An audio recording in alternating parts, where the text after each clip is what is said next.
Adventures of Sherlock Holmes, starring Nigel Bruce as Dr. Watson and Tom Conway as Sherlock Holmes.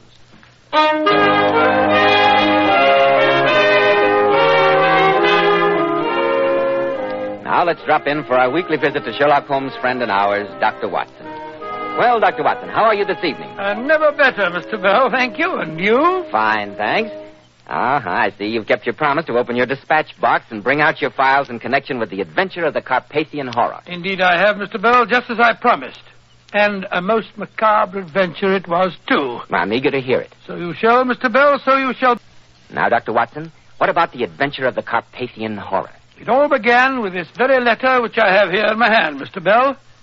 A letter from a most prosaic firm of solicitors. Holmes and I were at breakfast one spring morning in June 902, shortly after the end of the South African War. Holmes had been bored and restless since the conclusion of our last case, and this was the first time that I'd heard him laugh for days. I must say, Watson, that the Morning Post has brought at least one unusual communication. For a mixture of the modern and the medieval, of the practical and the wildly fanciful, this letter is really the limit. Oh? Why, Holmes? Listen. 24 Gray's Inn, London, June the 4th. Re-vampires. Re-what? Re-vampires. The legal mind is always precise, no matter how odd the subject. The letter goes on as follows. Mr. Sherlock Holmes, sir, our client, Count Paul Romany of Grozny in Carpathia, whose trustees we are, has made inquiry from us in a communication of even date concerning vampires and demoniac possession. As our firm specializes entirely in trusteeships and chancery work, the matter hardly comes within our purview, and we trust that you will be able to take the matter in hand. We hope you will call upon us at your earliest convenience with a view toward undertaking the case. Please ask for our Mr. Atterbury. We remain, sir, faithfully yours, Wilkinson, Entwistle, and Dodd. Scott, Holmes, that's the weirdest farrago of legal jargon and sheer nonsense that I've ever heard. I wonder, Watson. The mention of Carpathia is most significant. Significant of what? For one thing, that remote and mountainous section of southeastern Europe has been the stronghold for centuries of all the legends of vampirism. Oh, rubbish. Oh, come, Watson. Where's your spirit of adventure? After weeks of lying in the doldrums, here's a fresh breeze from the unexpected environs of Gray's Inn. Come on, it's a beautiful morning for a walk. Where to? Wilkinson, Entwistle, and Dodd. And then, I hope, Carpathia.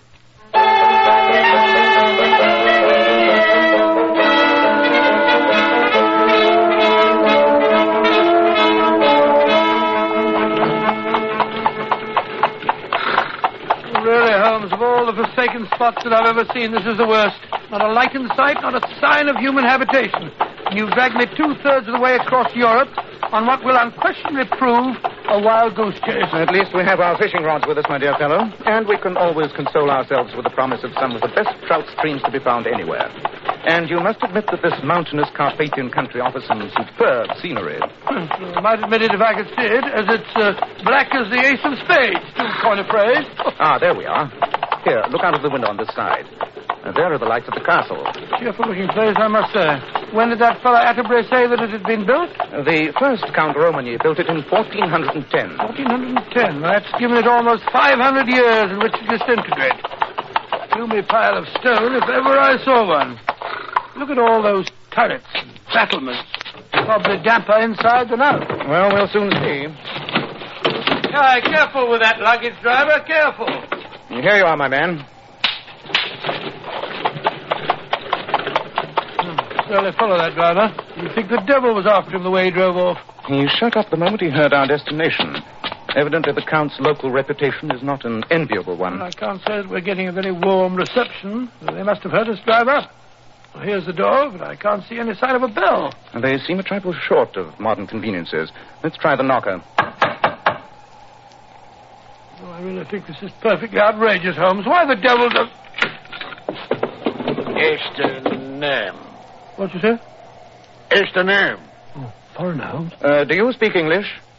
What you want? Nobody can come in. Count Romany see nobody. Count Romany is expecting us. Mr. Sherlock Holmes and Dr. Watson. You got letter? Yes, here. Come. What did I tell you, Holmes? Look at these walls. Simply oozing dampness. You, wait here. There, Watson. That's better, isn't it? That fire will take the chill out of your bones. I need something to counteract the effect of all those family portraits. Rum-looking lot, aren't they? A remarkably interesting collection. Curious how the family likeness remains unmistakable through so many generations. Well, judging from the looks of that fellow in the wig, cirrhosis of the liver must have been another of the family's inheritances. Hard-drinking crew, probably. Servus, Mr. Holmes. I'm Count Romany. I can't tell you how glad I am to see you. Thank you, Count Romany. This is my colleague, Dr. Watson. How do you do? Dr. Watson, it was good of you to come so far. Something to drink, gentlemen? A little something would go very well, thank you. Good. I don't know just how much my solicitors in London may have told you, Mr. Holmes. Very little, Count Romany. So little, in fact, that I must confess my surprise at your perfect command of our language. Oh, well, my father had me educated in England. Very sound, sir. Couldn't do better. Sit down, gentlemen, sit down. I hardly know where to begin my story. The whole thing so horrible. Perhaps it'll make it a bit easier for you if I tell you that Mr. Atterbury showed me your letters to him. Then you know that I believe I'm going mad. Or worse. Oh, Dr. Watson will bear me out, Count Romany, when I tell you that people who really are on the verge of insanity never think it of themselves. Oh, no, that's quite so, quite so. I wish I could share that belief. But you see these portraits of my family. There have been strange legends coming down through the years of occasional weird and nameless horrors that have taken possession of each fourth generation. The fourth Romany died mad. The eighth lived out his life in a locked and guarded tower at the castle. And I am the 12th Romany. All old families have legends. That's hardly a basis for any fear. I quite agree with you. But some months ago, my father died, and I became the 12th Count.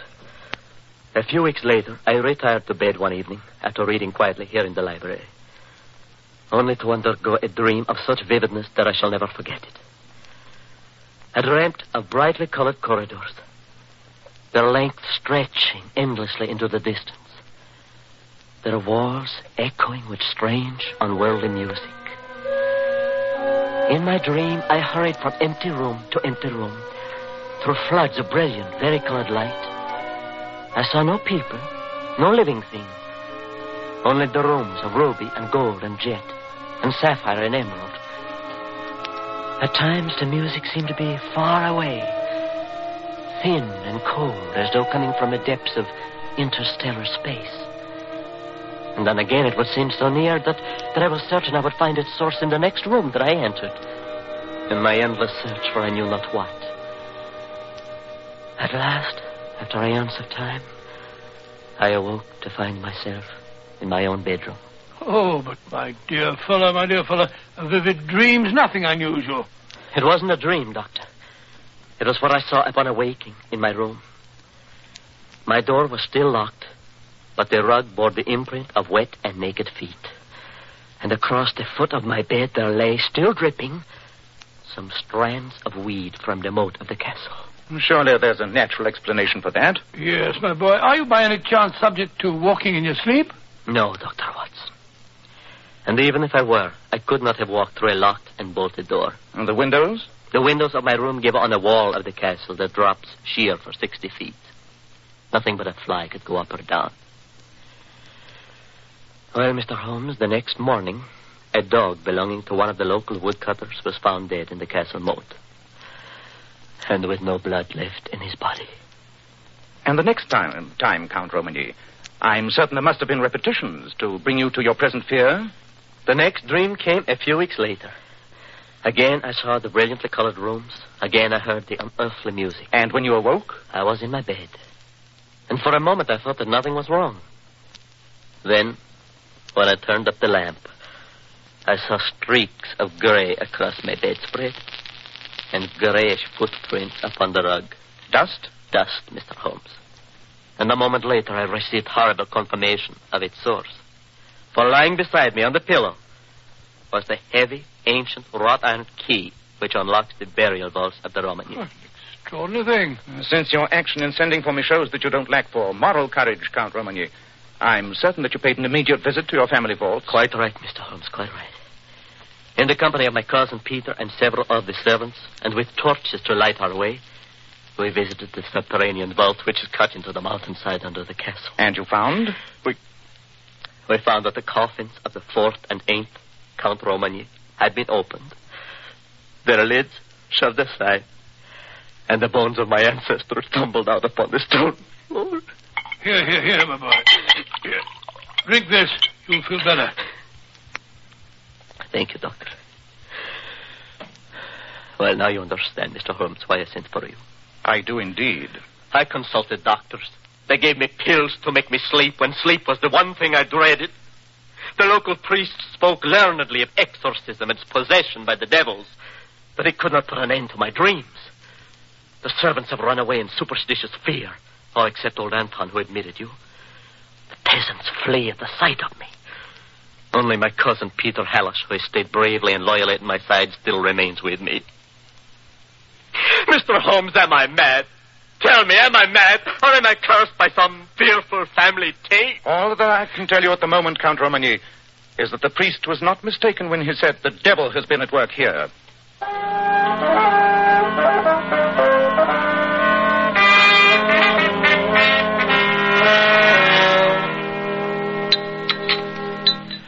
I must apologize, gentlemen, for our limited cuisine.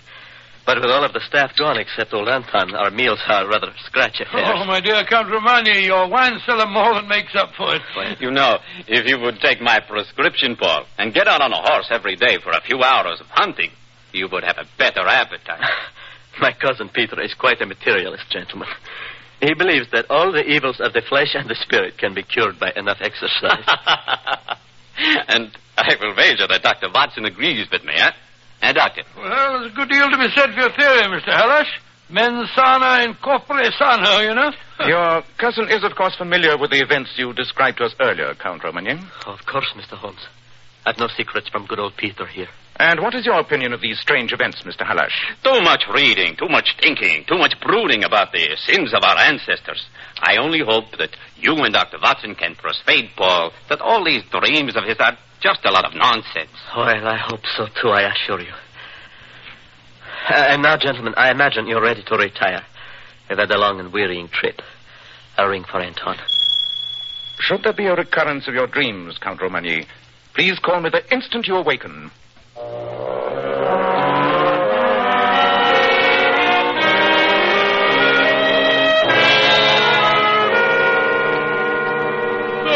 Well, damp walls or no damp walls, I shall have no trouble sleeping tonight. I'm afraid you will, Watson. What? I intend that one of us shall keep the Count's door under observation all night. For heaven's sake, why? There's no doubt in your mind the poor chap is definitely unbalanced, is there? Is that your opinion? Well, certainly. Careless cake of delusions I overheard. Poor chap's absolutely certifiable. Nevertheless, Watson, we shall keep watch. I'll take the first, and I shall call you at midnight.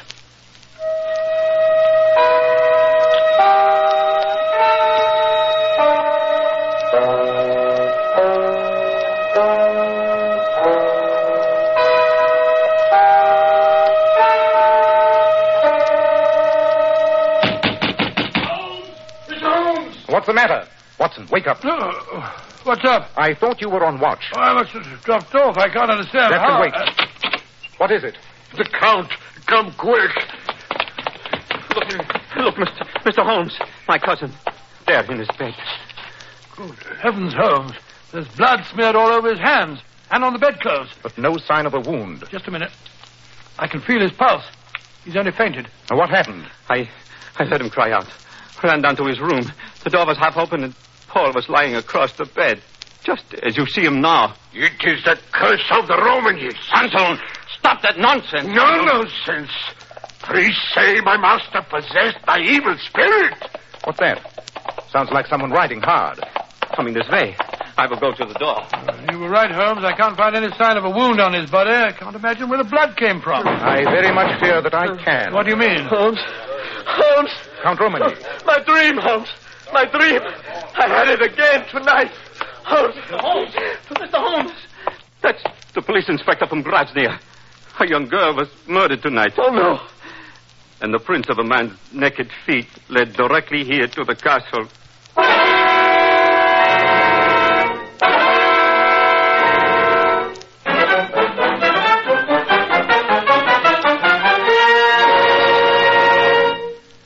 a moment, we'll find out what happens next in the strange case of Count Romagny.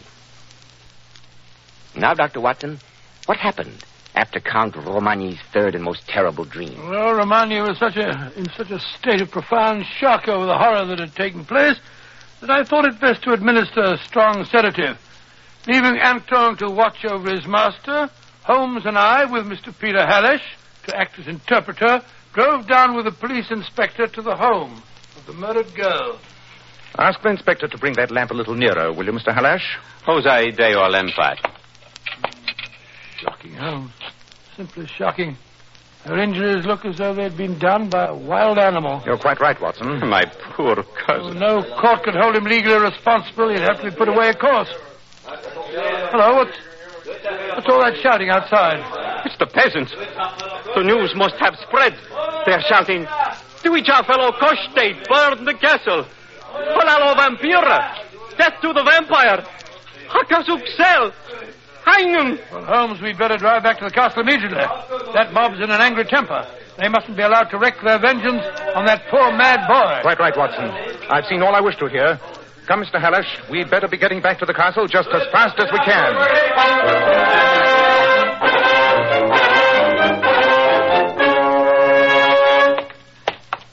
As a medical man, Dr. Watson, do you think that there's any chance that my cousin, under proper treatment and care, might eventually be brought back to normality? Well, I'm afraid not, Mr. Hallish. In fact, these cases generally grow progressively worse. Well, here's the poor fellow's room. He's probably still asleep from the effects of the sedative that I gave him. Ah, Anton. Is the Count still asleep? Well, speak up, man. The bed, it's empty. He's gone. Gone? Gone? He gone where you never find him. My master no wait for you to lock him up like animal. What shall we do? Where has he gone? Those peasants will be here in an hour. Holmes, what are you looking for? For something that should be here on the desk. Something the Count showed us last night. The key to the Romagny burial vault. But why should he take that, Mr. Holmes? Gone right enough. Bring that lamp, Watson. We may yet be in time to avert the final disaster.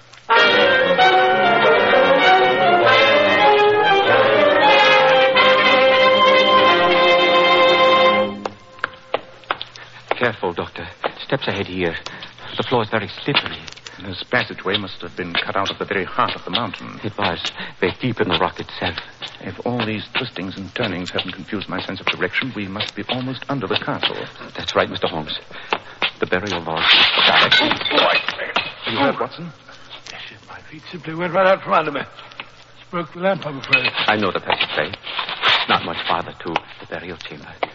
We will have to go slowly, though. Make what speed you can. I'll keep my hand on your shoulder. Watson, do the same with me. I only hope it hasn't occurred to him to lock the door of the vault after he entered it. If it did, we're beaten. Careful now. The passage bends sharp to the right. Just a bit farther along.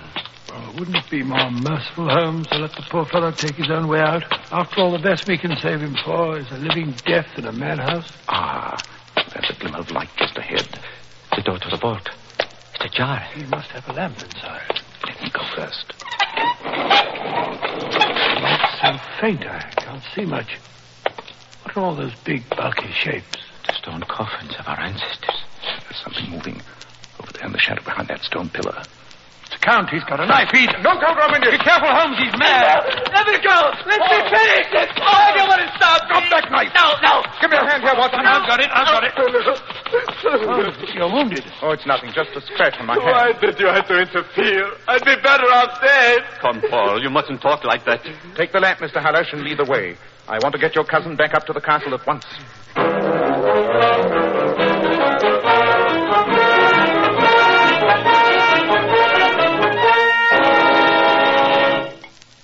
It's against my rule to take a drink before breakfast, but this morning I'll break that rule. Thank you, Anton. Sit here, Count Romagny.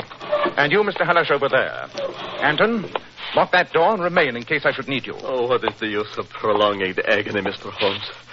If you'd let me finish things down there... We haven't much time left, Count Romagny. The peasants from the village may be here at any moment. Well, then turn me over to them and let them do what they want. You know we would never do that, Paul. We will protect you no matter what happens, and no matter what you may have done. After all, you weren't responsible for your actions. I'm afraid I must correct you there, Mr. Hallish.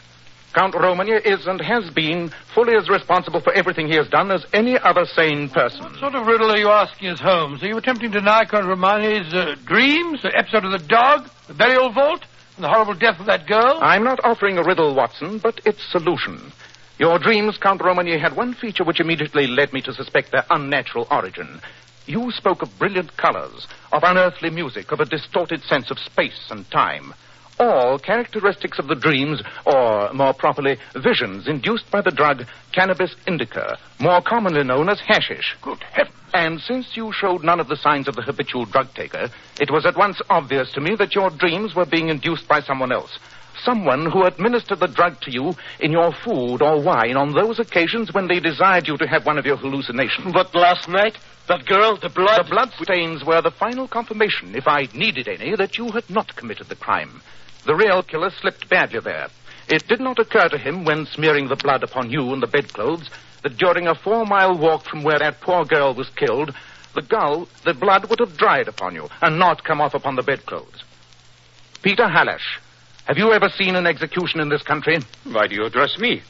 What have I to do with all this? Who but you would inherit the Romagny title and estates? No. In the early hours of dawn, the prisoner is led out, his hands tied behind him, the priest walking in front and the jailers on each side. Mr. Holmes! He's led to the stained wooden block in the center of the prison courtyard, where there stands a giant figure in full evening dress, his hands covered by white gloves, his face masked. It is the executioner. Stop it! Then, as the wretched man is bent forward on the block, the executioner raises his gleaming axe high into the air for the final blow. I've had enough. Have you ever seen that, Peter Halash? No. I am innocent. I swear it. Do you think a judge will believe you? No, he did not do it. He speaks true. It was I. You shall do nothing to harm him. Anton, this is impossible. I do it for my master and for revenge, but you never take me alive. Stop him, Watson, the window! No need to look out of the window. It's a drop of 100 feet to the courtyard below. Perhaps it was best it ended that way. But, Holmes, I still don't understand. It's not difficult if you study the facts. Poor Anton. But why did you accuse me, Holmes? Anton's fanatic plot to drive the Count to madness or suicide and to see you in his place almost succeeded, Mr. Halash. When his sleeve slipped upward and I saw the cut he'd made on his arm to supply the blood, I knew that he was the girl's murderer. But there was only one way by which I could force the truth from him. And I suspected that his devotion to you was so strong that only an accusation against you would unseal his lips. A hatred that Anton must have nursed since childhood. I knew that my father had wronged his family, but... Well, I thought that was all dead and buried history. Not to a fanatic old Carpathian peasant, Count Romagny. Mr. Holmes, you've given me back my life, my sanity. There was never any question of your sanity, Count Romagny. I saw that from the moment you first told me about the story of your dreams. Nevertheless, I don't know how I can ever thank you properly. If you and your cousin will introduce Watson and myself to some of your famous local fishing, I'll consider it thanks enough. And that reminds me, Watson, would you mind taking down a telegram for me? This little cut momentarily precludes the use of my right hand. Telegram? Of course. Oh, you'll find pen and ink on the table there. All ready. Who's it to? Messrs. Wilkinson, Entwistle and Dodd, Gray's Inn, London, England. How do you spell Dodd? 2 Ds, Watson. Re-vampires.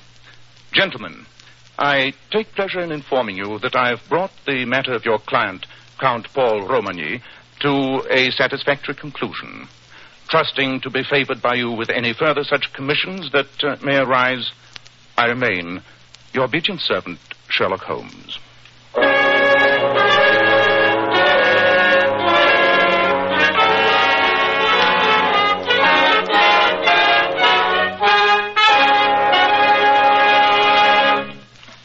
Now, Dr. Watson, what about next week? Well, now, next week I think I shall tell you about the strange death of a young Sussex schoolmaster and how Holmes solved one of the most bizarre and most terrifying mysteries that we ever encountered. I call it The Adventure of the Lion's Mane. Tonight's adventure was suggested by an incident in Sir Arthur Conan Doyle's story, The Sussex Vampire. Nigel Bruce appeared by permission of California Pictures. Tom Conway through the courtesy of Eagle Lion Pictures. The Sherlock Holmes series is produced by Tom McKnight, with original music composed and conducted by Alex Steinert. This is Joseph Bell, and inviting you to be with us next week at this same time when Dr. Watson will tell us about the adventure of the lion's mane. This is ABC, the American Broadcasting Company.